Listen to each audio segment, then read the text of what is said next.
Yo, what they do. I'm your host, Aaron J. Jackson, also known as Marvin Bay, and I welcome you to the 36th episode of the Behind the Beard podcast presented by the FGO Network. And right here, we got the homie Vinny Virgo in the house. What they do? What they do? This is the good? Florida brethren right here. What Florida they in do? The building, you know Florida what I mean? in LA right now. You heard me? Let's go. We out here. So for the people that don't know who you are, introduce yourself. It's Vinny Virgo. I'm from Tampa, Florida. Musician, artist, first and foremost, primarily, whether it comes to recording or producing, or then on the other side of things, we got some film stuff we're trying to get in moving when everything else falls into play too. So just overall creative, but right now to the people, what you can see and what I have to show. Yeah. It's the music right now, man. That's my number one thing, my passion and everything. One thing about you, man. Like the first day, I recently met you. Yeah. And based on your energy, your music taste, and me by like listening to your music for the first time, it just gives me that, like, you just have a different, distinct style. As cliche as it might seem, as it might sound, your style, I feel like from the outside looking in, people don't give you credit for your lyrics.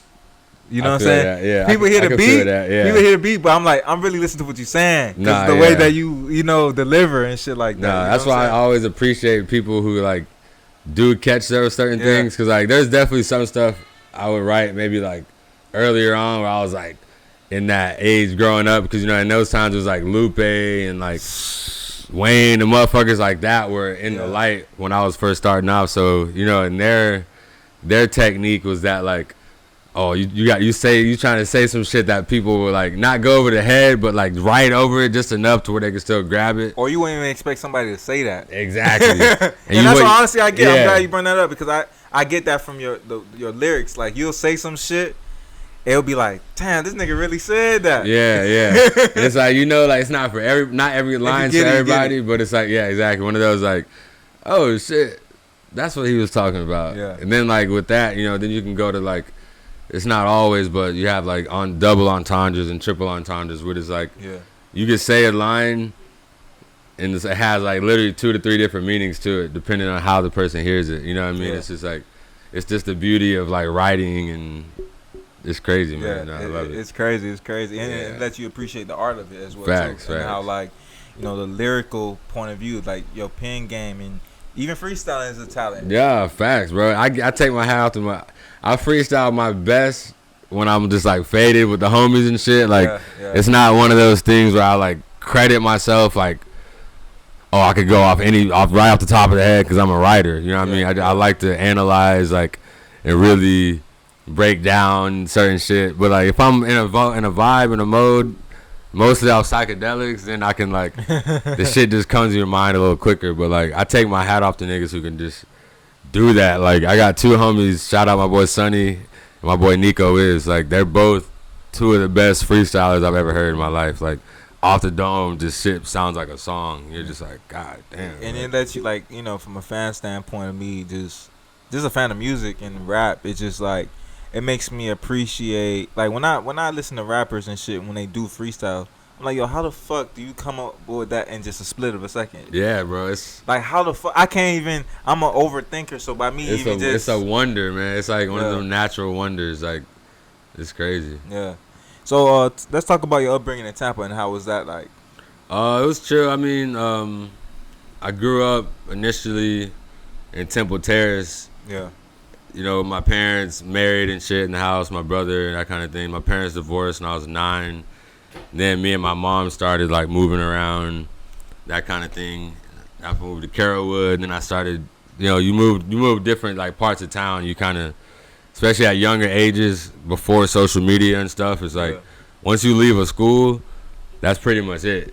Unless like maybe besides 1 or 2 kids that like your parents know each other, y'all hung out like that. But like it wasn't no like, yo, what's your IG, bro? Like I'm leaving, but we can keep in contact. Yeah. Then it was, I remember them days. You know what I mean? Then it was just like one day motherfuckers look around and they're like, oh shit, Vinny, you don't go here no more. And it's like you might see them down the road later in life, but like it was that moving, new like circle of people, new atmosphere, and then starting to get older in those ages in middle school and like high school, living in Carrollwood, like that's when you start meeting people who introduce you to like music and like, you know, that's why my albums and my top artists started kind of accumulating in those ages where you start smoking with motherfuckers and they put on shit and they're like, yo, what the fuck is this? And it's this fucking Radiohead, nigga. Like, the fuck? And you start putting homies on to new different shit. Yeah, you know, so like, then moving to Carrollwood, you know, just me and my mom being there and then like,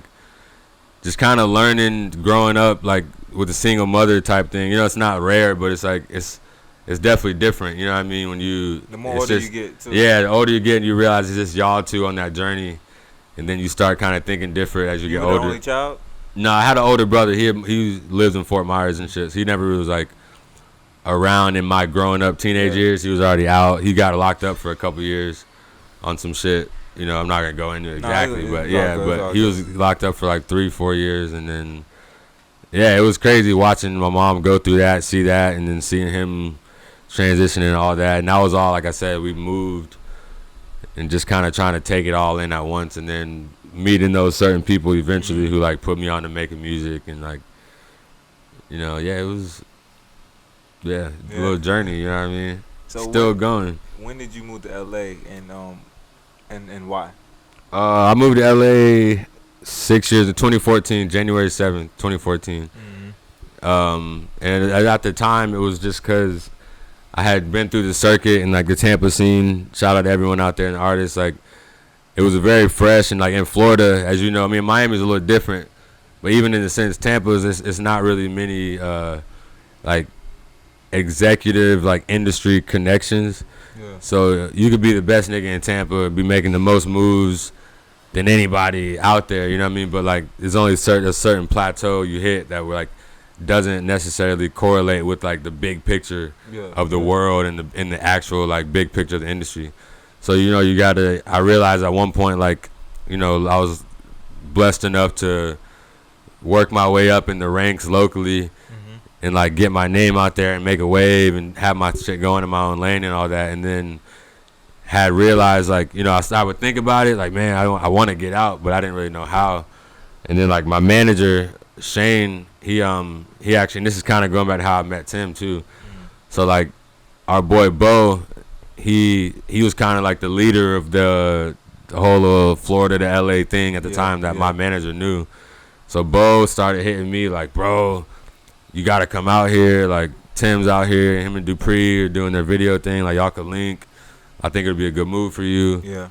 And then I just said, fuck it. You know, like Tim was saying, just got to jump. And I was like, yo, fuck it. Like, something told me I need to do this. So I made that move, you know. And then it was, of course, at the time, because, like, no one else in the city had done that yet or, like, left. So it was definitely mixed reviews in the sense of, like, there were some people who were like, yo, you doing the right thing. Like, because at the time, I was at my height of, like, you know, radar of the city. Like, it was, like, my turn. You know, the spotlight was there. And it was, like, which was also a good thing, I feel like, in the end, looking back, was a good time to leave. Because it's, like, I would rather have left, came out here and built what I did, and not be, like, sitting there now, like, man, 5-6 years later, like, oh, damn, now I want to go to L.A. Yeah. You know what I mean? Or what if? Yeah, what if? Because then when I went, like I said, of course, at first, people were like, yo, there were some people like, damn, that's fucked up, kind of like, you turning your back in the city, like, you just built something, and you trying, yo. But that wasn't like, you know what I mean? But people, it's like a small-minded thing. Yo, so I'm glad you bring that up. And I want to bring that to, like, am I bad to interrupt again? No, for sure. I don't know if it's, I can't really say in other cities or other states, but I can tell you, since Florida is a deep of the south, it's like when we do, hey, look at Big Ticket Rabbit. My bad, y'all. But since we're the deep of the south, it's one of them type of situations that it's like when we do leave from our bases of coming from Florida, it's like niggas like, nigga, you sold out. You sold out. Exactly. And it's like when you travel more, you start to understand, like, it's not that I sold out. It's more of like I'm bossing up and trying to take it to that next level. For me, it's like not just for the city. It's like, and it's like you put on, like I said, I left Tampa. I was always, even in tracks and all interviews, all that, I always put the city on. But like it took people a while to realize that until, you know, time goes by and then people have their own personal reflections and they're like, man, I would love to leave Tampa. Yeah. And not to say look at me and use it as like fuel, but like some people did, and it's like, bro, like some people say, like, yo, at first I didn't get it. Like, why is he leaving right now? Like, some people were more disappointed because we had built something, and it was like they felt I'm leaving at a time where it was like just bubbling, but it's like actually the best time to have left and go to another region and put the word out. So then, eventually a year or 2 years later, people were hitting me like, yo, bro, thinking about coming out there, like thinking about moving. People started moving to New York. People started moving to Atlanta. And then like all the other people got to sit and watch and be like, damn, now I get why he left years ago before all these people started leaving, because now it's people just understand. Yeah, people understand it. You know what I mean? I never hold nothing against anybody for it. I get it. It's like it's a hard balance to exactly. pick with, because it's like you want to make that move, but it's kind of if you think about it, kind of fucks with you mentally, because it's like, all right, if I do move, then what if I fuck up, or if I do stay, like, damn, I don't want to be like a what if. Exactly. So it's like it's kind of hard to have that balance, like, damn, right. You know what I'm saying? And it's because where we come from too. It's like if you living in New York, especially in the height of New York being where it was at in rap like years ago, you feel me? Like, you're not just gonna move to Florida. Yeah. Because everything you need to progress and what you're trying to do is already in New York. Mm-hmm. So it makes no sense for you to move. You live in Florida, it's the complete opposite. It's like the grass is, everything's over there, and it's like as much as you could try to sit there and be like, yeah, I'm gonna bring it here, you can't bring it there without going out. It's like old school days, motherfuckers, pioneers. You set sail, you tell your village, like, yo, I will be back in a couple years. And they're like, all right, everybody blesses you off, and you come back in a couple years with information and like knowledge that people have never seen. It's the South, though. Yeah, it goes back into the South. You come back there and you're like, yo, then everyone's in the village like, yo, what did you learn? And you're like, man, well, first, you know what I mean? And you get boom, boom, boom, boom. I felt that, though. I felt that. You know, because it's like the more you travel, the more you understand. Like, the more you understand that it's not too many small-minded people, especially people that look like us. Exactly. It's like they get it. And then by you actually, and even by me being on this trip, it's like I'm understanding that I'm like meeting people every day that gets it. Versus like down home, it's like you're the person that's like putting people on game, but it's like a whole. It's like you setting your own table. Exactly. It's like, yeah, bro, this is what we on. This is what we on. Yeah, we gonna make that play. Boom, boom, boom. And then when you get home, it's like. Because LA is that city, like LA, like I'm saying, everyone from there, you got the pioneers from the city or from your state or wherever who set sail. You know what I mean? They take the initiative and they're like, yo, I'm going to go. Yeah. And people see them off and they go. LA is that place where all of us come from all these different states. It's all the same people, same mindset. Like, yo, where you from, bro? I'm from Ohio, bro. When'd you come out here?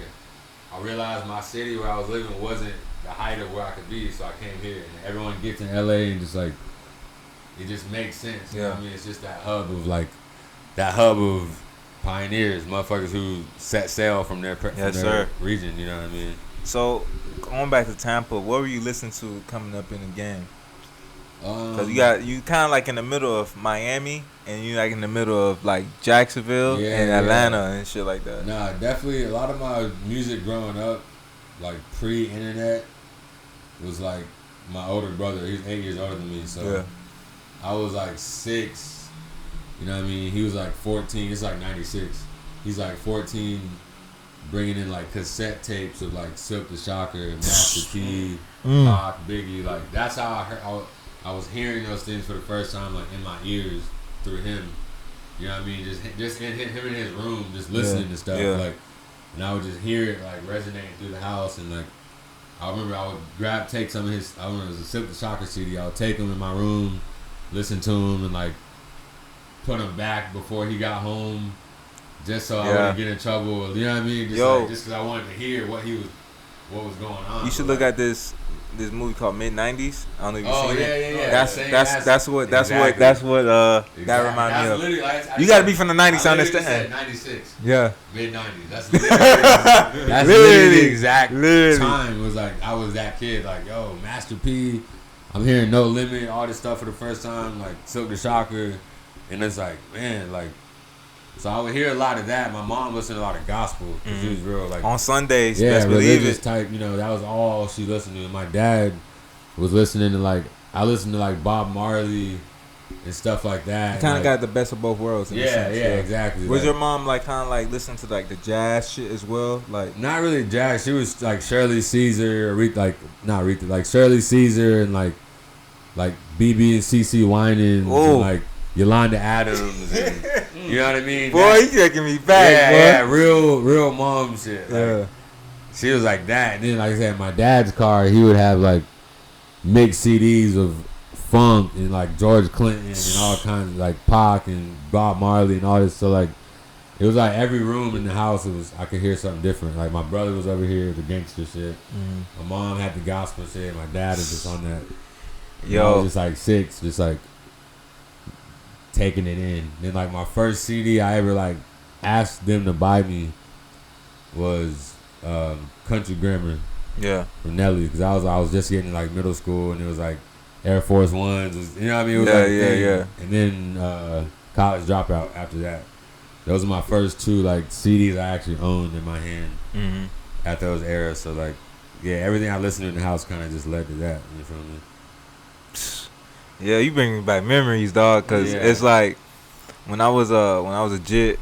It's crazy. I was using jit in California, but but you know when I was a jit, I remember like my grandma had a who was it a 93 I would say either 93 94 350E gray. It was gray.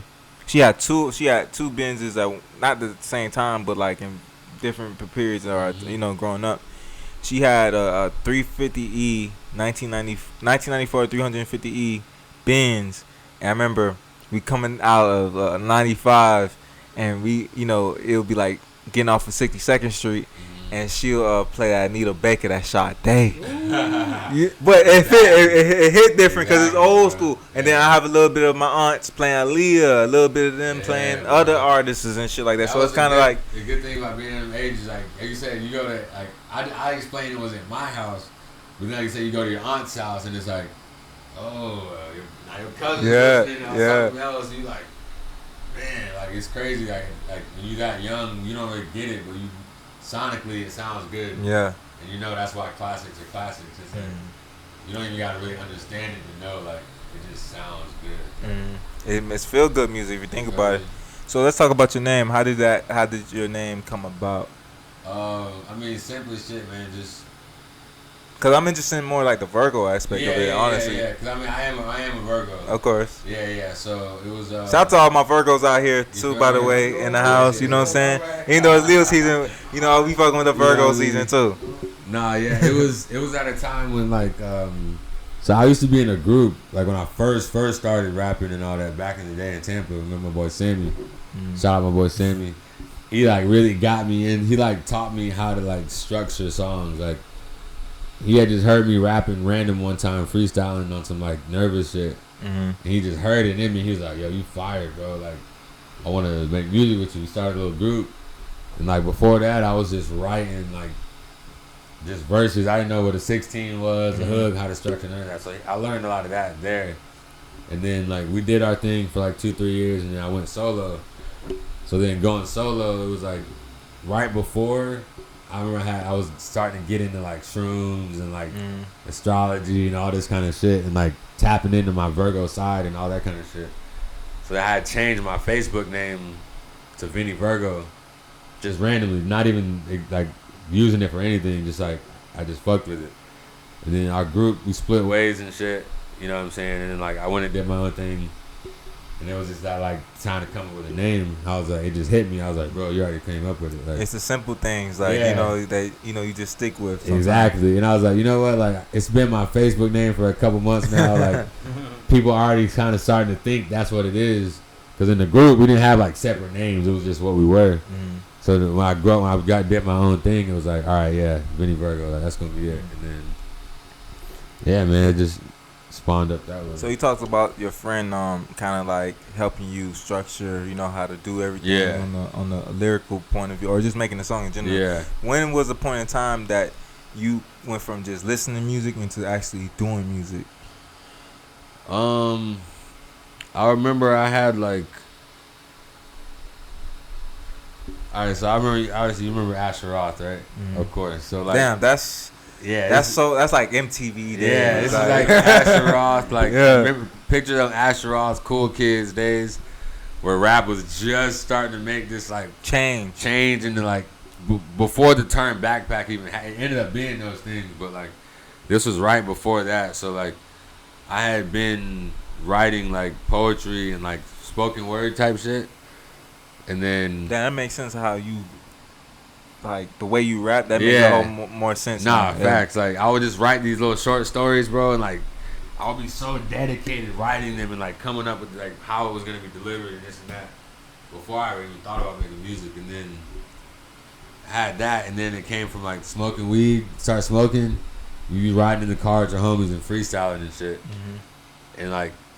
You just start fucking around it, and you're like, as a writer who does poetry, spoken word, now you're just putting it to a beat, and then you're like, oh, this is kind of like, and then like I remember hearing, we was rapping shit, my boy was like, bro, you sound fire, like you should try this shit. And I was like, nah, bro, like bullshit. Like I never see that for myself. Like it was unforeseen at the time. You know, we would just keep doing it, and eventually I would kind of start hearing it myself, like, yo. So I would go home and start writing verses instead of short stories to beats from like Wayne beats and like shit that I was listening to at the time. And around what year was this? This was like 2008. Okay. Yeah, 2008. Yeah. So it was like right in that pivotal moment where, you know what I mean, so that kind of shit was starting to pop up. And then like, yeah, I went home and then I was thinking about it in my head. Like it started hitting me like, yo, something was telling me you should do it. And then Asher Roth had this song called The Lounge on his tape, The Greenhouse Effect. Like, I was heavy into that. And then the song was like, he was like, what does it take to be a rapper? And he was talking about, like, different perspectives. Yeah, different people can do it. And it just kind of, the overall message I got from it was just like, yo, you could do this. Like, yeah. Try it. And then, bam, man, and that was it. Damn. So, let's talk about, when did you like okay like all right, this is something new, I'm learning all aspects of it. When did you like officially start taking it more seriously? I started taking it like to myself just as like a yo, I like doing this type thing. Like I just started rapping on beats like Lupe, like that's when I really started getting into all that. And I would just listen over their, like, right over their songs and shit. Like, not even trying to take from what they were saying, but I didn't really get the instrumental aspect yet. It was just fresh. And I was like, I just knew I wanted to be writing this kind of shit. And then, like, kind of transitioning from that and just having all these verses and freestyling them. Now we smoking with the homies. Now instead of freestyling, now I'm bringing, like written verses into these smoke sessions. Yeah. To, like, test out with the homies and be like, then it was like, oh shit, bro, like now you writing shit, and it's like, all right, bet. And then when I linked with the bro for the group, that's what really put it in like gear, because he had already had a few like ventures of him doing music, putting music out. So he was just putting me on the game with that. And like once me and him linked, that's when it clicked. It's like, oh, I see it as far as like branding and that other aspect kinda, of yeah, you know what I mean. That comes with of being an artist. Exactly. So let's talk about your recent project, Love is Life and Life is Love. Yeah. What was the concept behind it? Because when I listened to it, I automatically loved the concept of like just the first track, the intro of like you being the radio station and you just making it do what it do. I don't know. I wasn't sure if that was you. That was all me. Yeah. But like when you was just, it's kind of like that nostalgic feeling of being a 90s kid, early 2000s kid, of just understanding the radio, the art of radio, of like them calling in and doing all that. And it goes back into the outro of it, like when the buddy was like talking his shit at the end. That was me too. Yeah, that's crazy. I wouldn't even know that or think that. And that was just kind of things I was looking at to like tie it together as well. Like, and you even had a flow with the like. That's why, you know, as you know, I always say like it's a reason that you meet people, because like how I go with things. I go with flow. Yeah, and you had like a story, like you went from here to like here, and then you went it's back all waves, up. bro. It's like yeah. It's literally like wave charts. It's like when people pick like your track list, where it's like you don't always want to come out like banger, banger, banger, banger, banger, banger, banger. It's like, cause that's like on a chart, you know what I mean? Like even kind of like relating to like stocks and shit that we've been looking at. It's like if you shooting up all this time super high the whole time, you know it's not gonna be good when people gotta come back down, cause it's like you already gave it way down. So you want to create that roller coaster vibe of like, we're gonna start here, and we're gonna take it here, and I'm gonna take you here. It's like a journey, literally. You're taking people on like a sonic, like wave ride of like, you know what I'm saying, just to tie it in together, of like make it a whole cohesive thing at the end of the day. So I mean, yeah, that was me overall. Was just very like as far as like a title and stuff goes, it's in a time of like going through like relationship stuff as well. And just kind of like self-love and just like what's life about, and just kind of one of those trips you have and kind of things that start dawning in your mind. And it's like, what's life about? And it's like, it always comes back down to love, you know, at the end of the day. Yeah.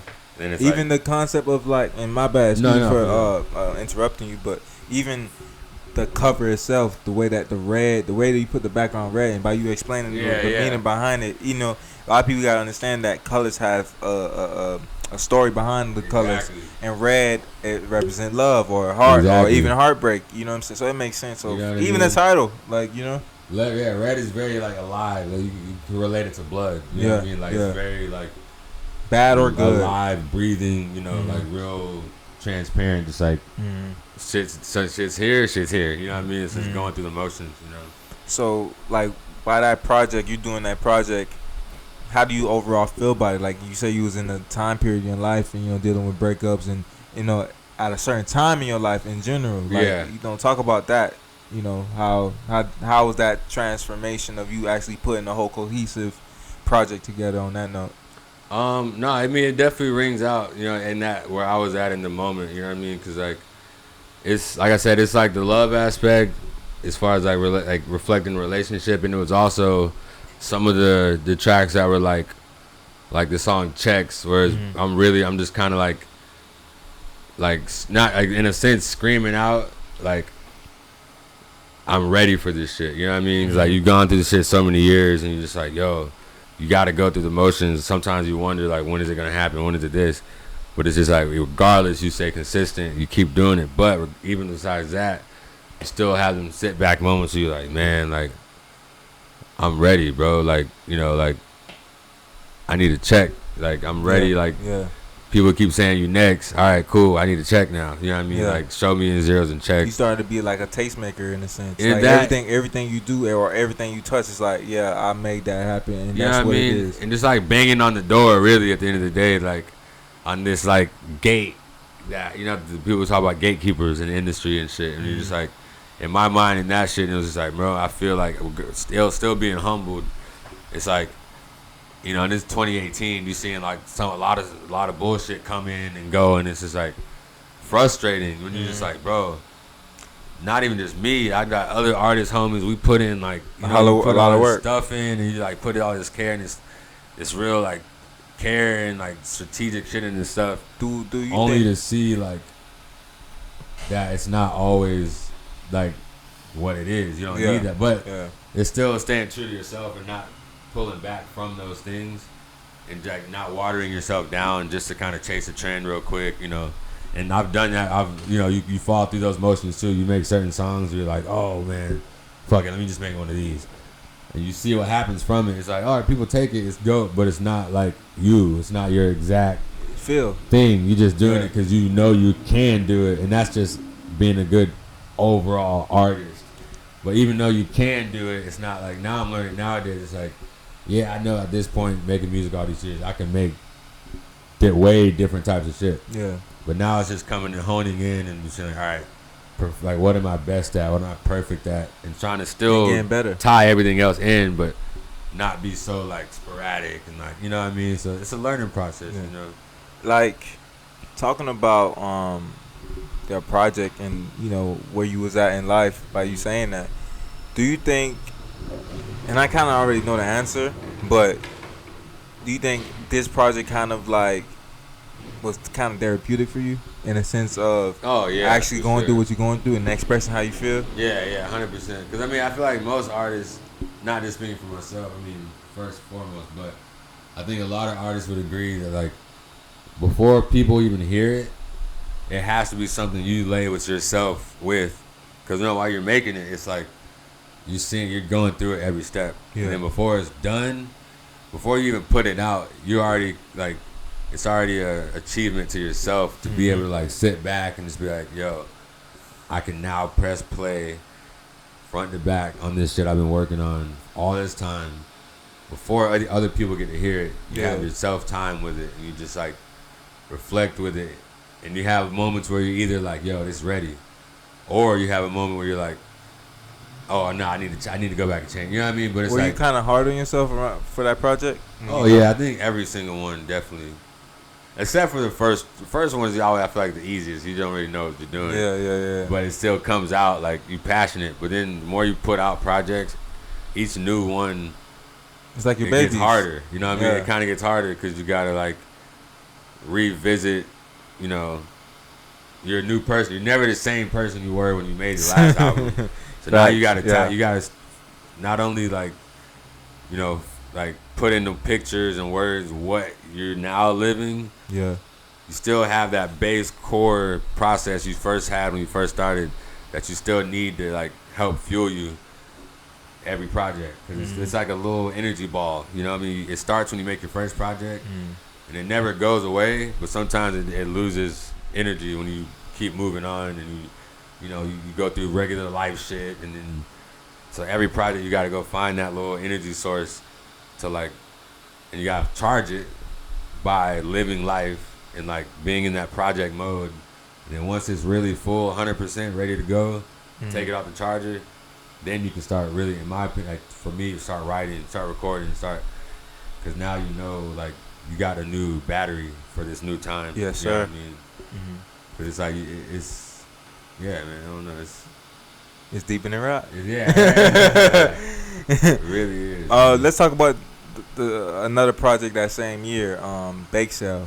My favorite song out of the really two songs from the EP was Cookies, I believe that's what it is. Yeah. And it kind of like gave me that chill vibe. Yeah. You know what I'm saying? And go ahead. No, yeah, that was like I remember I wrote that when I was in Denver with my ex and her mom. We was on like a little trip. Yeah. I went on a run. I already had the beat. So my boy David, him and Gabe that came. Well, he made it. And then like, I went on a run. I left the hotel, and I just had one of the moments where I was like, just felt like I needed to write bars. You know what I mean? Just like rap. Just go back to rapping for something. You know what I mean? And I remember writing it then, and then like, yeah, man, it was just one of the moments like, kind of just going back to the basics of just no hook, you know, just straight rap and just kind of give what it is right now. You know what I mean?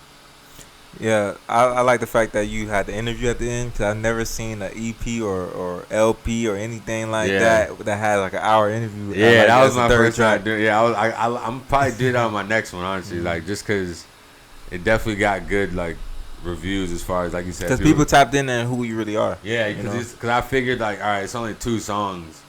So I need something else to like really keep, you know what I mean, keep it there and kind of just get up to date with people again. You feel me? Just, you know. How would you, or what would you say inspires you on a daily basis? Because I know that, you know, as musicians, you guys have to keep on finding inspiration, and creators as a whole, but mostly musicians. I feel like you guys have to draw inspiration because you guys are telling stories with words, and you go based off of your daily reactions with people or your month-to-month type of situation, or where you win that in life, you know. So talk about your daily inspiration and how you find that inspiration on that. I mean, really just going through different situations with different people, and just like trying to always have like, you know how you play old video games, like you gotta hit the checkpoints. Every time you hit the checkpoint, you get more time. Rejuvenated. You know what I'm saying? Like you get more time to do more stuff. You get more time to even maybe fuck up one more time if you hit that checkpoint in time. Yeah. So it's like, in that aspect of just kind of What was the original question? I'm sorry, bro. No, your daily, it'd be like that. Okay, The daily so, inspiration. Like, every day, I try to look at like a checkpoint.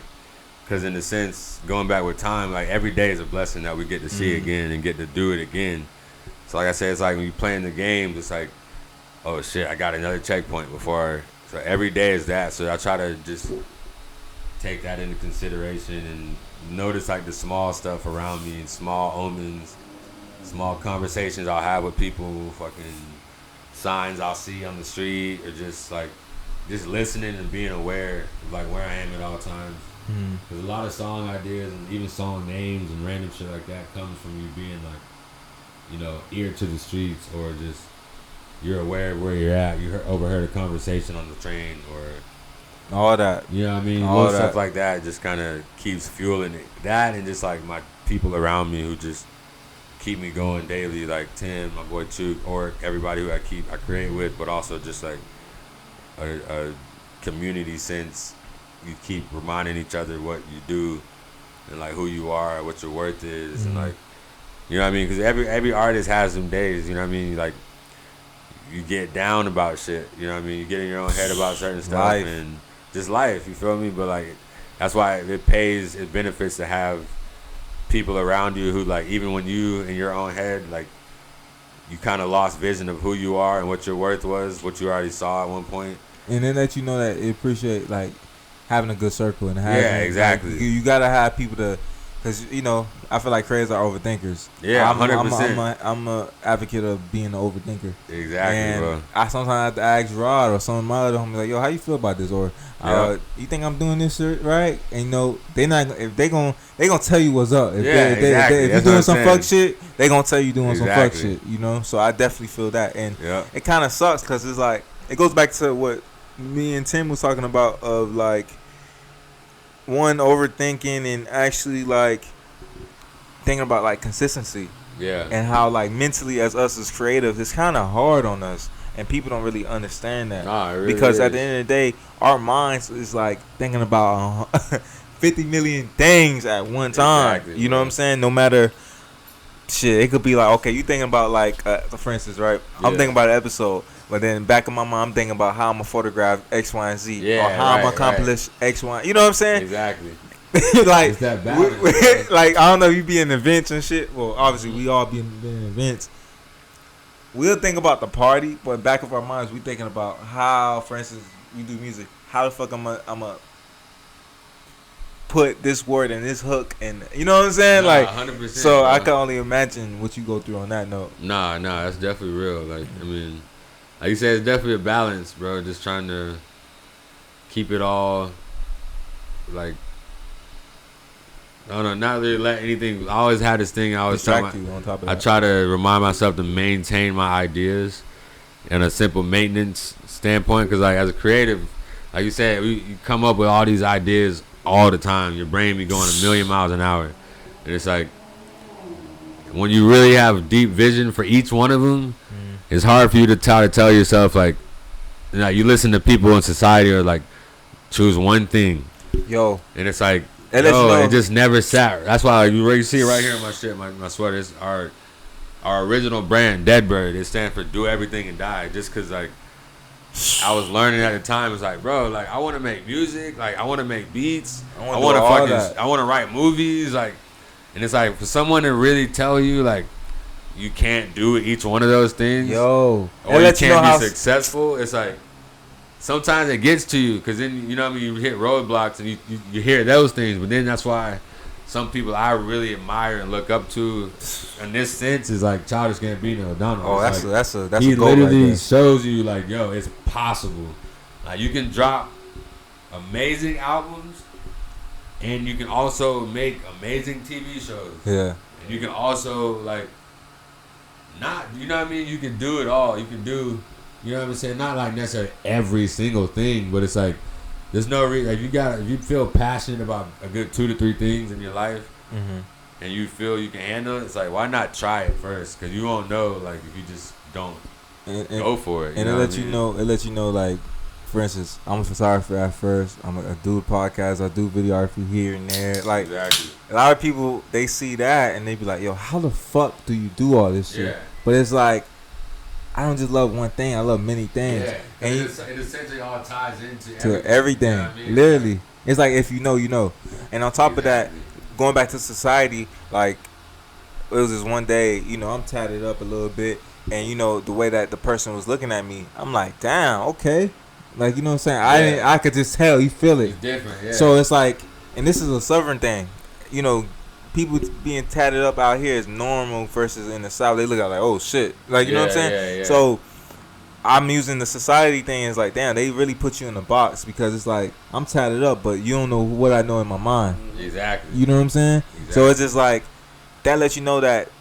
And I tell a lot of people every time I have conversation with, don't let society put you in the box because at the end of the day, it's a reason why they in the box. Yeah, exactly. And like you outside the box. You're not in there yet. They're trying to bring you in there because like.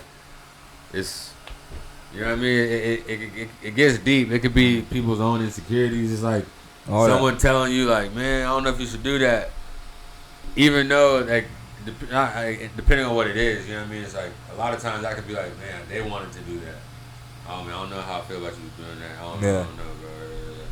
And everything inside of you is like, going against that. Like, your gut is telling you, like, yo, this feels right. But this motherfucker is like, doubting it in a weird way, and then to come to find out, you know, like not in a close homie sense, but like acquaintance type shit. It'd be like, oh, you tried to do this at one point or whatever. It's like people's insecurities scream louder nowadays than they ever did with social media.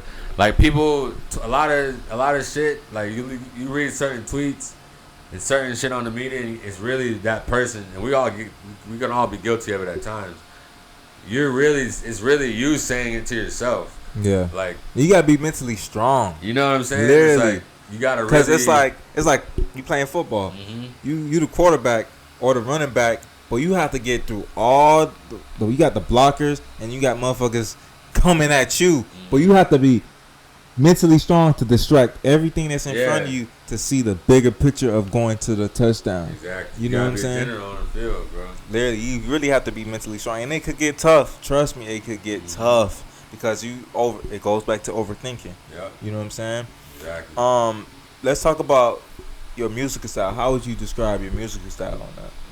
Because you have a very distinct style, and I feel like with your style, you flow with the beat, so people like when they listen to it, like I said, people hear the beat, but I feel like you underestimate it when it comes down to your lyrics. So once you kind of flow with the beat while you rapping, so it's like damn, I get two treats in one. Yeah, like you know what I'm saying? Exactly. He flow with the beat, but I have to play it back because I gotta hear his lyrics. You know what I'm saying? Exactly. So how would you describe your musical style on that? I mean, in that sense, in that style, I would say kind of relates to more like how I record and write. Mm-hmm. As far as like I learned over the years, as far as like keeping, like y'all was talking earlier, keeping people's attention and switching it up, like in one verse, writing at least 2 to 3 different ways. Yeah. To where you can listen and you be like, da da da da da da da da da da da. And it's just like, as you're, because as a consumer of music, that kind of stuff keeps me listening. So when I'm making music, I try to remember that and be like, because if you keep doing the whole verse like one thing, it's like that's what makes people's brains start to click off and be like, all right, I'm changing this shit. Yeah. But there's little things like keeping it fresh every couple steps, every little bit of time. Mm-hmm. It keeps people like in there. It's like in y'all sense, like music videos. Mm-hmm. If you had the same scene, which in some senses it works. One shot, like one location, one scene, no cuts, no nothing. It's harder to like really get someone to keep watching that music video as opposed to if especially these days. You got 2 locations, 2 wardrobes now. Now you got some B-roll in there. Now they're watching it like, what's happening next? Like, that's how I try to write at times where it's like that same approach to like listening wise. Like, all right, you're listening to me. You're listening to the scenes change, as opposed to like you're listening to one scene in the video. I get that because and sorry if I don't know this, but it was this recent video you just did recently. It it was like with a white backdrop, and it was like oh yeah, Anderson .Paak. Yeah, Anderson .Paak. Yes, that was that track. And you kind of like, I feel like whoever directed, I forgot who directed it. It was boy Ethan. Okay. Boy Ethan. By him doing that, the way you was rapping, it makes sense why you was, you know, doing like as a subject of it. The way you was just, you know, doing it in the way that it was kind of cohesive with the director and how he brought it to life, and it makes all sense on that. So it kind of like you said, it kind of goes together with the rapping. Yeah, exactly. And like video. if you make the song that way, and I've always because the videographer gotta yeah bounce with it. Like exactly. Okay, I gotta put this in because it flows with that. Exactly. Like I've always been like a lot of times when I'm writing a song, I'm already in my head. Like once I get going on it, and I'm like, all right, I'm like the ball is rolling. I got a few lines, and I know where I'm going to head with it. Mm-hmm. I can already start seeing the video to it. And like scenes and what it should look like if it was on a video, you know what I mean, shit like that. Mm-hmm. So it kind of, like you said, it correlates well when it clicks good with director, artist, where it's like, oh, like you have shit to work with, and you can kind of play with it here, play with it there, and, you know. Let's talk about your other venture, Pigs on Vinyl. What's all that about? Oh, that's just that's me. And how did it come about as well too? That's my production side that I'm like really. By the way, it's amazing. I appreciate that, man. I'm definitely glad that people, like a lot of people have been really hitting me like, yo, I fuck with that, like the name and all that. And it was just like, cause I started like dabbling in producing, like when me and my homie were in the group. I'm talking about back in like 2008 ish, around that time, like Fruity Loops. I was just kind of fucking with it, but he would make most of the beats. And like he was real like, cause I was still on some like little, it was like some sensei shit almost. So like I didn't trust my beats that much at the time, and I was just kind of fucking with it, more focusing on my writing, cause that was like my strength. It was like, all right, you make the beats, I write, cause that's what we were both strong at the time. So like I always wanted to, over the years, like I had a knack for making beats, and I would get my shit here and there. Then I started when we lived in off Wilshire. Like when I moved out here in 2014, I got the machine and started dabbling with it more, but really didn't have like a sense of like full over style, like how I would want to approach producing and this and that. Yeah. And then years later, back to recently, like now I'm like starting to like release my songs on my own beats. Like Good Day, I produced that one. Like, and a couple more, like Shot Down, I arranged that one. Like a lot of the newer stuff I'm doing, like I'm comfortable now. I know how to. I trust myself more as a producer, and like I started making this beat tape when I was in London, and like it was more. London's a different. It's just a different energy there, so it's real. They got their own vibe. Yeah, like it's like more lo-fi and just kind of chill. So I was just going in on that. I'm sitting in the Airbnb chilling, like in Norwich, just like fucking around making beats on the computer, and I realized I had this. I started hearing the sound, like I had a tape. I'm like, oh shit, I think I got a tape in the works. Like, so I started kind of constructing it, but didn't really give it too much. And then came back to the States. This is in like February, maybe. Yeah, like February. So like, I don't know, for some reason what gave me the idea, or whatever. I don't know who, whatever the fuck it was talking about. Me and somebody were talking about Finsters.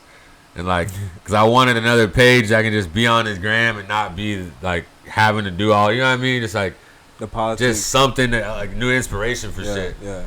So I was like making this page, and I'm like trying to think of a name for it, and like I'm going through like different things. I'm like, oh, like something with like fish and this and that. And I'm like, I don't know, something. And then the vinyl thing hit me. I was like on vinyl. So I'm like looking around, I had these vinyls, and I'm like, all right.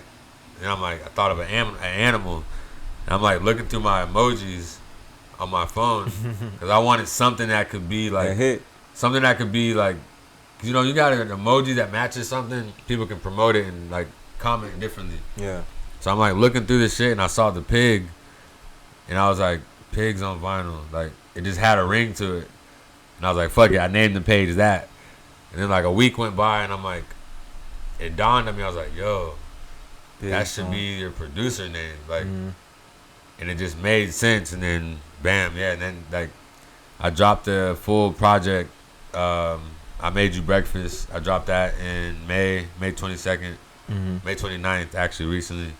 So it was a full album, just beats, like no vocals from me, like just to kind of put that like stamp out there as a producer. And like it's been getting good reviews. People are like, yo, I fuck with it, just the overall aspect. So moving forward, I want to start like branding it more, like get visuals going more, and like really. I see you already kind of doing it already. Yeah, you know what I mean. Like really hone in on that, and just like kind of tackle it as far as like I see it has a lot of potential as far as like just like aesthetic wise. You know what I mean? Like so yeah, that's I'm excited for that right now, man. It's just where do you want to take it? You know, where you want to take your producing talents? I want to be able to have it be like, I want to essentially be producing for people. You know what I mean? Like, that's another thing. I put the full tape out for people to be able to see, like, and I know it's not gonna be for everybody. You know, it's like, but I want to be able to work with artists besides myself and like create their vibes too. You know what I mean? And like try to contribute to their shit, except for besides my own vocal writing aspects. And like, yeah, I want to be producing for people. I want to keep dropping tapes. I want to be doing more live sets and just kind of like keep playing with it, because production as an artist, like when you start rapping and shit, essentially the first thing you fall in love with is beats. You know what I'm saying? Like, oh yeah, it's your first love before you even write your first lyric. You've already fallen in love with the beat. You're already bopping your head. Like, you know what I'm saying? Like, so the beat is everything. So to be able to be like, kind of be able to step into the other side of that now as an artist and be like, oh shit, it's like you realize the true genuine love for it. Like, everything starts with the production. So it's like, it's a good, and you have a lot of control over everything in that aspect too. So it's like, it's a different love, you know what I mean? I try to separate it. It's still the same, but like, it's a whole different love. It's a whole different love. It's like when I'm making a beat and I'm trying to like mix some shit and I'm doing this, it's a different love I get from like recording a song and like writing a verse. It's like recording. I feel like it's like the cherry on top. Yeah, you know exactly. But the producing aspect of it is just like, that's the start of it. The way that you have to curate the beat to make the flow. And make you kind of like, and that's why I feel like producing don't get enough credit, because it's like, and that's why we could appreciate people like Alchemist, Cardo, they make the names. Yeah, they just make, you know, even Dr. Dre, you know what I'm saying, like all that in the analog era as well too. They making beats that's like, you're really creating a whole set mood that made the rapper or artist create a story within that beat. Exactly. You know what I'm saying? Like the chords, the keys, all that, like it starts there. You know what I mean? And like I said, just to be able to, like I said, create beats that I'm comfortable with releasing to people, and then people are also now like appreciating, as well as, and then when it meets in the middle of like, damn, I made the beat and I rapped on it. And put it out, it's like, it's a different feeling. It's like a lot of my favorite like artists I look up to did that. That's like what they do, and now I get that feeling. I'm like, oh, I get it now. Like, like you know what I mean? It's like you make your own beat, you rapping on it. You don't need nobody to kick off your production. You kill two birds in one stone. You know what I mean? You don't need that like big crit. Exactly. Like, you don't need that creative push as much as you normally would, as opposed to an artist who like, man, I ain't got no beats, and you just sitting in the crib like online like, yo man, somebody send me some beats, like, because you got that urge to write and you want to record, but you like, you don't have no beats right now. So it's, and like, you kind of want to mold your story within the beats that you want to select, instead of just like going back to waiting on somebody. Exactly. And like you say, it adds more to the overall story of like just the artistry, you know what I mean? It's just like, you know what I mean? Like, it's not that you can't be dope and only rap on other people's beats and shit, but like, you know how that it's the narrative, it's the overall like people's eyes open different. They're like, oh, you made the beat also, and you snapped on it. Like, it's like you get that it's a different, you know. It's a different look. Yeah. Like, people look at you different. Like, Yeah, oh, okay, yeah. They appreciate you different, a little bit more. Exactly. It's like, it's a man with different talents more than you just get one. in more doors that way as well. It's like, you know, it's just like, I don't know. It paints your overall picture as an artist more. Like, if you like, look at that. Like, look at what we looking at right Yeah. now. Look at the passion.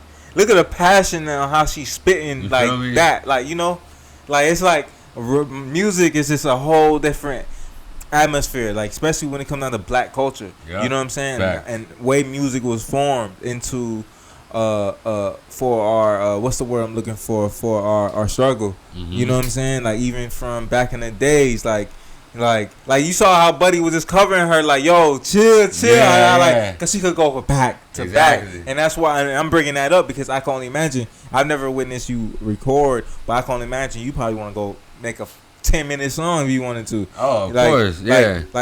Like with me, right? I'm a fan of different type of artists, Mm-hmm. and I'm like, yo, that one song, not even just one song, but multiple songs. I'm just like, yo, I wish I was in a studio with that person. I don't even do music. Yeah, I just want to witness that feeling. that feeling. You know what I'm saying? Because, and that's why I Mhm. appreciate homies that do music, because when I'm in that room with them, you don't know if their career gonna change tomorrow. Yeah. And you just like witness a hit. It's like and not fly on even the a wall, hit. yeah. Just like a good song that everybody appreciate. And All it's the real ones appreciate. I feel like it's honored too, cause like a lot of artists, like especially I'm this way as well. Like, you don't want that many people in there with you. Like, and if they are in there with you, you know why they're. You know what I mean? It's someone that's like your people's. Like they know you. They know your story. They're like, it's a different feeling having people in the studio who like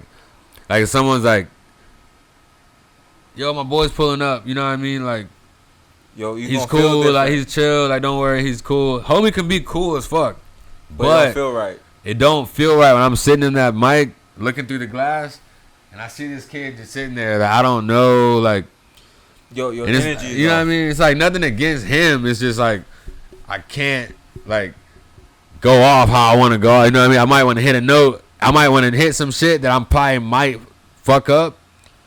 But I don't want this person's first time meeting me in the studio to be. It's like it's kind of like a first impression thing. Also, aside from just like energy, you know what I mean? It's like if my niggas is in there, it's like, all right, y'all niggas done heard me spit fire. Y'all done heard me spit gas.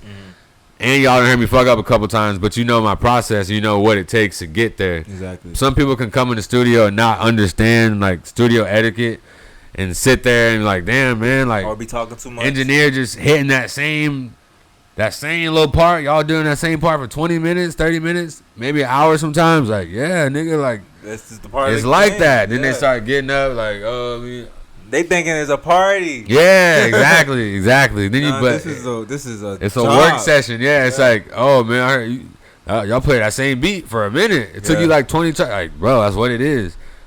But if they don't get that, then it's like hard to have them around and really produce your full capability, especially if it's like a paid studio session somewhere and it's like, man, like I'm already in a new space. Like, I just met this engineer. You didn't even get a chance to just. This nigga just called homie over. Now it's like, you know what I mean? But not everyone. Not everyone's like that. Some people are more like they don't give a fuck.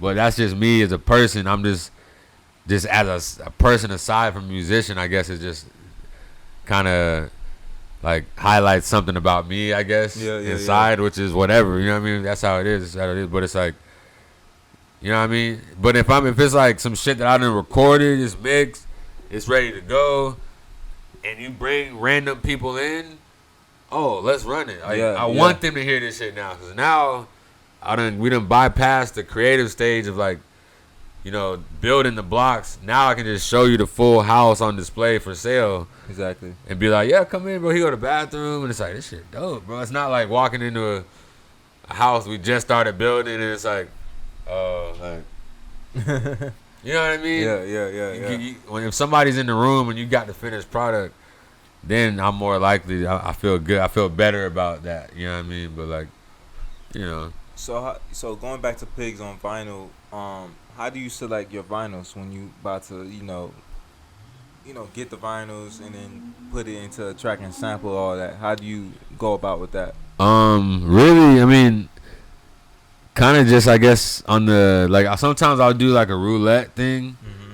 Like, if I'm like looking for vinyl somewhere and it's not extremely organized, Mm-hmm. then like I'll get frustrated for like 2 seconds and be like, all right, fuck it.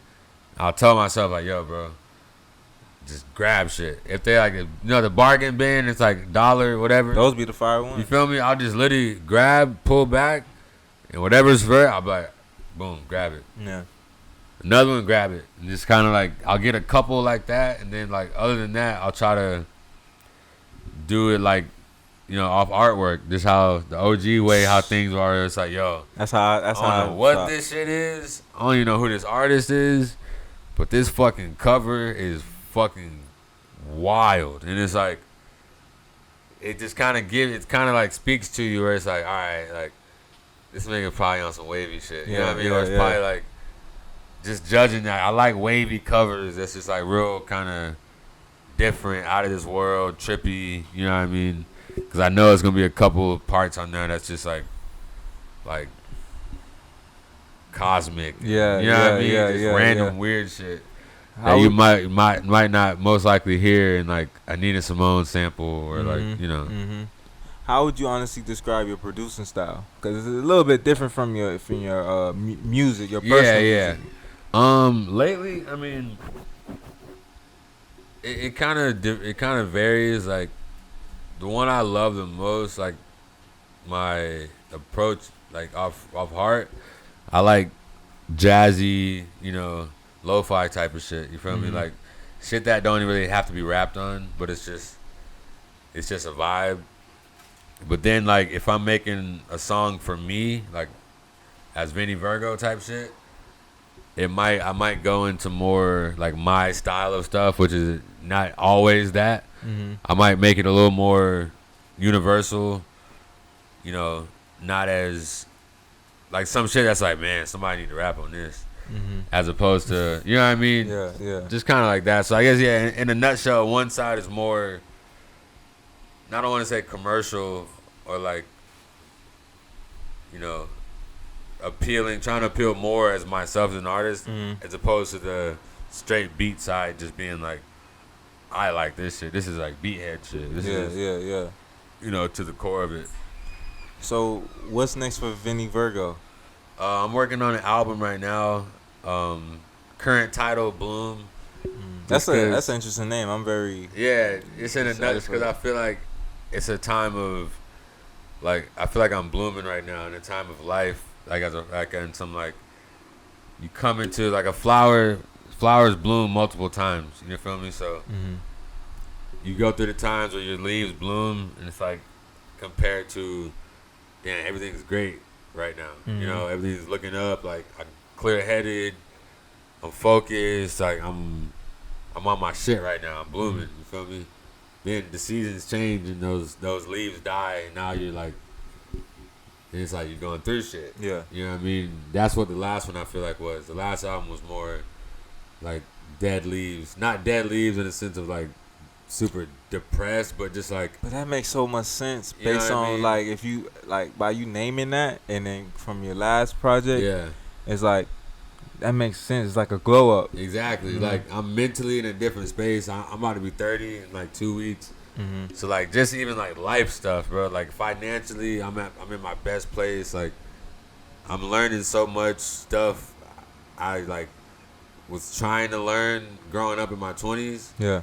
You know what I mean? Like, my whole 20s was like a huge learning curve, some of the best times of my life ever. You know what I mean? Now I feel like I'm about to be 30. And I'm about to bloom again. It's gonna be a whole new chapter, season, a whole new chapter, and it's like, I'm feeling it now. It's like a flower knows when they about to bloom. You know it just happened, and they look and be like, oh, like, I'm feeling it now. Like, I'm still 29, but now I'm feeling that like something big has happened. Something big's about to happen, and like, it's already happening now. Like, I'm just kind of. Yeah, man, just coming into a new time, like, as a musician, as a black man in the world we living in now, you know what I mean? Like, as opposed to, mean, obviously 2018 was rough too, but like y'all, we was talking about earlier, Tim. Like this album, I feel like I have more of a responsibility to like document. Not that the whole album just has to be this like, you know, crazy movement album, but I have to document more of like obviously still where I'm at. Feel good music a little bit. Feel good, but still with that transparency, like what's going on. Yeah. How I feel as a black man today, as opposed, you know what I mean? It's just like, so I'm working on that one right now, like writing, working on the beats, just kind of like building the house. Like we were saying, like before the house is for sale, you get the foundation right. All that. You're gonna start getting the plumbing soon. You know what I mean? Like slowly but surely, it's gonna mold into what it's gonna mold to. So I'm building the Bloom house right now. You feel me? So that's like, that's what like we going back to what we were talking about earlier, with every day being like inspiration and to, you know, new songs. It's like some days I'll be like, you know, you look at niggas and be like, yeah, I'm in the studio 24/7, bro. And sometimes you feel like bad that you're not, but you gotta remember it's quality like, over quantity. That shit ain't always that. Niggas don't always actually be doing that. And two, it's not healthy all the time. It's not like, cause if you always in that room, you're not living, you're not going nowhere, you're not like traveling, and you don't got nothing new to write about. You just talk about the same shit. So it's like, I'm just trying to travel, just keep having new experiences and be happy. You feel me? First and foremost, bro. Yeah. Happy and healthy, bro. Like happy, healthy, and wealthy in that order. You know what I mean? Like, well, healthy first, healthy, happy. Yeah, you know what I'm saying? Yeah, I know what you mean. But like that's what I'm trying to. And the recent times too, like during quarantine and all that, I had like a creative like blur of a moment where it felt like I couldn't work. Because like for one, like I still got shit I was supposed to be dropping during all the like the riots and all that, but it didn't feel right. Those are the songs that weren't like pertaining to what was going on. It would have been real like you like be like I don't even think more shit that I was assuming, because I like to work like ahead of time. So if it's like January, I'm like, all right, yo, summertime gonna be around. Yeah, I want to have a summer song when summer gets here. Yeah. So I was in that aspect. So I'm making shit like in January, November to drop like in May, April, June, right? Leading in, into school year, in the summer and all that, And then like, bam, like the George Floyd shit happens. And it's like, man, now the riots is happening and all this coronavirus and it's all this stuff. And it's like, yo, you try to fight it. You're like, man, I don't know why I feel like I want it. But it's like, then you realize you gotta listen and be like, yo, just chill. Like everybody on chill mode. And then you start, the more people you talk to, other artists too, it's like they relate to the same. They understand. They're like, yeah, man, I just been just kind of focusing on me, like still making music, but like it's me time. I gotta figure out what I'm, and it's like, oh shit, like it's a universal. I'm going through the same shit. It's a universal wave. It's and like, not even just artists, creative as a whole. In general, yeah, that's what I'm saying. It's like you just like, yo, it's just that like new reflection time of like, trying to figure out your moves as a person first and foremost. And you come first to be able to even carry yourself as an artist or creative later. You know what I mean? So it's like, and you come first. That's the important thing, bro. Because if you don't understand yourself and your inner you, then what is it really about? Exactly. Like you can't pay your rent. If your rent ain't paid, your bills ain't paid, and all that, and like, but it's like you gotta keep priority shits in line. It's like, all right, then I need to go to fucking dinner. I need to go to the doctor. I need to fucking like get what's my credit like right now? You know what I mean? Like shit like that. All that shit. Where it's like you gotta slow down. It's like that's that shit we pass when you're moving quick. Yeah. And the world's in its normal state, and you like, but now it's like, oh shit, man. The more older you get, the more you understand. Exactly, that, bro. It's like shit you want to be like. Now I'm about to be 30, bro. And now I'm thinking about 40. Like, not fully, but like I want to be able to, like, if at 20 I knew what I knew now, it'd be different. You know what I mean? But I feel like I know, not to say I know everything right now. I'm still gonna learn a lot of shit in my 30s, of course. But the base level of that shit, life shit, I feel like we've learned, and now it's like no excuses. So it's like at 40, it shouldn't be. I should be exactly where, you know, a good 30s will get me. You know what I mean? It's like just being attentive, and it's like a whole new decade to live, and it's like adapting and all that. You know what I mean? Life at 20 different than life at 30. It's like, but 20 sets you up for all your 20s leads up to 30. So it's like it goes back into bloom, and it goes back into molding where you gotta be. Exactly. Every 10 years of your life. Exactly. Watering yourself, watering your mind, like making sure you can bloom again. Period. Because if you ain't watering your shit and you're not taking care of yourself, your whole root gonna die fuck up. and wilt. You ain't gonna never be able to bloom. You're not gonna be able to bounce back up. Nothing. You gotta be. It'll be already too late. Exactly. You know what I'm saying? So it's like. Now I feel like I'm in that stage where it's like, you know, it's shit I did in my 20s. I'm like, damn. But I had to do it now. I know how to, like, all right. I know how to water now better than I did at 20. Now I'm about to be 30. It's like, all right. You know what I'm saying? Mm-hmm. Like, it's a beauty. It's dope. You know what I mean? So one last question. What advice would you give an artist or upcoming or even an aspiring artist that want to take the similar steps you did? I would definitely say, you know, in a nutshell, like, for one, like, first start, like, you gotta know that you're dope. It's not being cocky, it's being confident. It's like, you gotta, that's like the first step, because that's what leads to building that confidence to even put out your first song or put out like anything. So you gotta trust yourself and like your content. You know what I'm saying? First and foremost, always try to be better. Always look for new ways to get better. Take notice of the business side of everything as well while you're creating. Like, don't. You know, save your money, put money into your ads, put money into your brand. You know what I mean? Build your brand while you're building yourself as an artist as well. And just like invest in yourself, keep putting out content, keep building, and don't always feel like super down when you have those days. Like I was saying, when you feel like I just don't know what to do today. It's like, yo, take a rest. Go outside, go for a walk, bro. Go for a run. It doesn't mean you're not creative. It's hard, but you know it's so crazy. I mean? It's hard because, and again, my bad to cut you off, but it's hard because when we don't do anything for that day, and you know you need rest, but back in your mind it's like, yo, it's like the devil and the angel. That's what I'm saying. You're like, man, Vinny, like, even it's different when you got your shit with you, like your equipment, your tools. Like, it's a blessing and a curse because those days when you know, like, I'm supposed to just take a break today. And you looking at, like, you're looking at your camera, you looking at this, and you're like, there's that part in the back of your mind being like, damn, bro, what you doing today? Like, we ain't working today?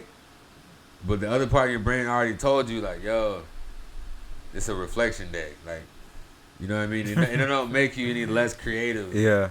Sometimes I feel like we could, like, down ourselves and be like, man, you're not as creative as you used to be because you didn't create today.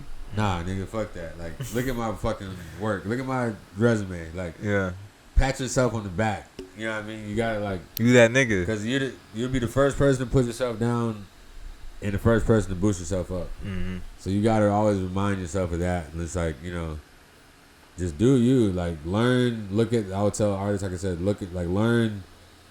Just always be learning. Always be creating when you feel like it, when it feels right. You know what I mean? Create when it feels right. I'm gonna be the nigga to change the whole narrative. Not to change the narrative of like always be working and 24/7 grind. But I feel like what people don't elaborate on enough is like it's work. It's a grind just to have a clean mental state as an artist. That's working too. So it's not always like I said, I gotta be in the studio 24/7 just to feel like I'm doing something. It's like, nah. Be in the studio when you're in the studio and be taking care of your mental state as well to even be able to keep doing what you're doing creatively. And keeping that balance. Exactly. So it's all work, you know what I mean? Like, even though if I'm sitting on my ass one day and I'm you know, I had a rough night last night. We did this, we did that. We partied. It was in the studio, whatever. You know what I'm saying? It's like if I just go on YouTube for fucking 5-10 minutes, and I just go on and like, all right, let me watch a little Rick Rubin documentary. Well, let me do this. And just watch Pharrell talk to, you know what I mean? Like all that. There's still ways to keep like fueling it, even when you don't feel fully up to it. It's like, you know what I mean? It's like, even by watching a movie too. I don't want to do my homework right now, but like, let me like read some shit. Even though it's not what I'm supposed to be reading necessarily, it has to do with what it's gonna stimulate my shit regardless. So it's like, even when we chilling, we working. As long as you know what you're doing, you feel me? On God. How can the people get a hold of you? First, initially, easiest way, of course, 2020, Instagram, Vinny Virgo, Vinny Virgo, 2 O's at the end. Pigs on Vinyl, that's the Instagram for that as well.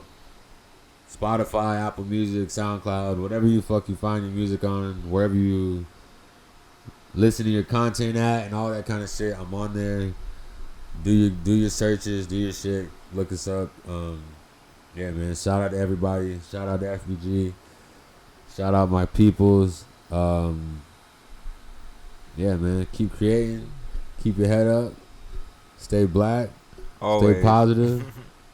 It's crazy times right now, but you know, keep your head we're up. just gonna adapt and get to it how we're gonna have to get to it. You know what I mean? Like, shit's definitely changing, but like we were saying, there's still good things happening as well. It's just not in our normal, you know, it's not how we're used to it. So yeah, you know, with that said, keep it up, keep creating, keep loving, keep doing your shit.